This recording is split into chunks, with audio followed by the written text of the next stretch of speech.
क्या भारत में corona virus संक्रमण के मामलों का पीक आ चुका है? क्या अगले साल की शुरुआत तक इस पर नियंत्रण पाया जा सकता है?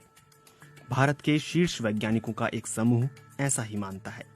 उनका नया मैथमेटिकल मॉडल दिखाता है कि भारत ने सितंबर में ही कोरोना संक्रमण के मामलों का पीक पार कर लिया था और इसे अगले साल फरवरी तक नियंत्रित किया जा सकता है।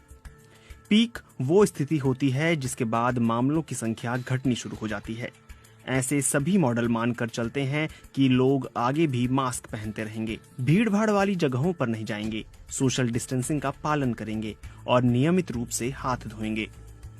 भारत में अब तक कोरोना वायरस के 75 लाख से ज्यादा मामले आ चुके हैं और 1 लाख से ज्यादा मौतें हो चुकी हैं। हालांकि पूरी दुनिया में इस वायरस से होने वाली मौतों का केवल 10% हिस्सा भारत में है। यहाँ कोरोना वायरस से होने वाली मृत्यु दर 2% से नीचे है, जो दुनिया में सबसे कम है। भारत में सितंबर मध्य तक पीक की स्थिति बन गई थी।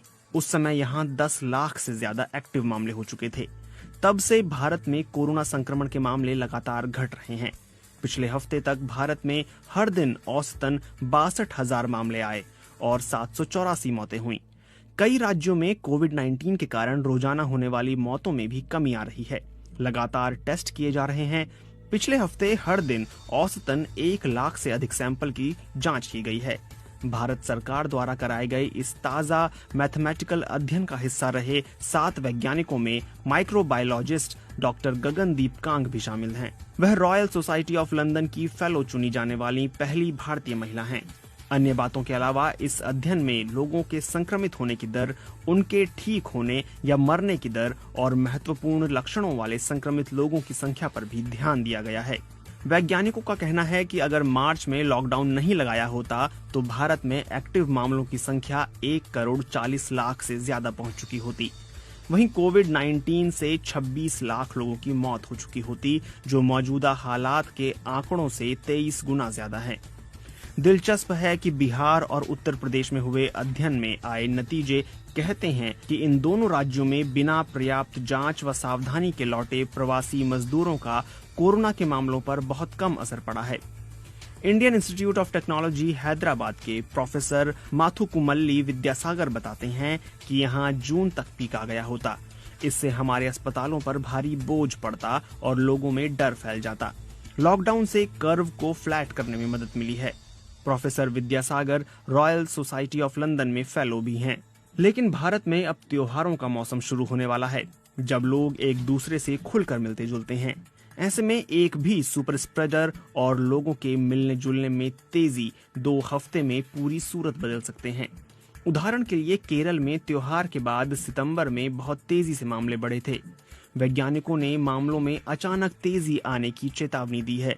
उनका कहना है कि अगर लोग कोरोना वायरस से सुरक्षा के उपाय अपनाने छोड़ देंगे तो अक्टूबर में 26 लाख मामलों के साथ पीक आ सकता है। प्रोफेसर विद्यासागर कहते हैं, अगर लोग सुरक्षा के उपायों का पालन करते हैं तो हमारे सभी अनुमान ठीक बैठेंगे।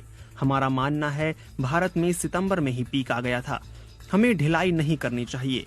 ये सोचना इंसानी प्रवृत्ति है कि जो बुरा होना था वो हो चुका, आगे ऐसा नहीं होगा। लेकिन अधिकतर एपिडेमियोलॉजिस्ट मानते हैं कि एक और पीक जरूर आएगा। साथ ही उत्तर भारत में स्मॉग से भरी सर्दियों में कोरोना संक्रमण के मामलों में बढ़ोतरी हो सकती है। वे कहते हैं कि संक्रमण के मामलों और मौतों में आ रही गिरावट एक आशाजनक संकेत है, लेकिन यह कहना जल्दबाजी होगी कि महामारी खत्म हो रही है। यूनिवर्सिटी ऑफ मिशिगन में बायोस्टैटिस्टिक्स और एपिडेमियोलॉजी की प्रोफेसर डॉक्टर भ्रामर मुखर्जी कहती हैं, ऐसा लगता है कि भारत में संक्रमण की पहली लहर चल रही है। लेकिन डॉक्टर मुखर्जी मानती हैं कि प्रदूषण के कारण सर्दियों में मौत के मामले बढ़ सकते हैं। प्रदूषण से लोगों को सांस संबंधी समस्याएं ज्यादा होती हैं। वह कहती हैं कि इस दौरान एंटीबॉडी सर्वे करते रहना बेहद महत्वपूर्ण है। साथ ही उन शहरों और गांवों में नजर रखनी जरूरी है जहां संक्रमण के कम मामले आए हैं। ऐसे इलाके वायरस के फैलाव के लिए ज्यादा अनुकूल होते हैं। डॉक्टर मुखर्जी के अनुसार दुनिया भर में सामने आए अनुभव बताते हैं कि एक और पीक होगा, लेकिन कब ये कोई नहीं कह सकता। इसलिए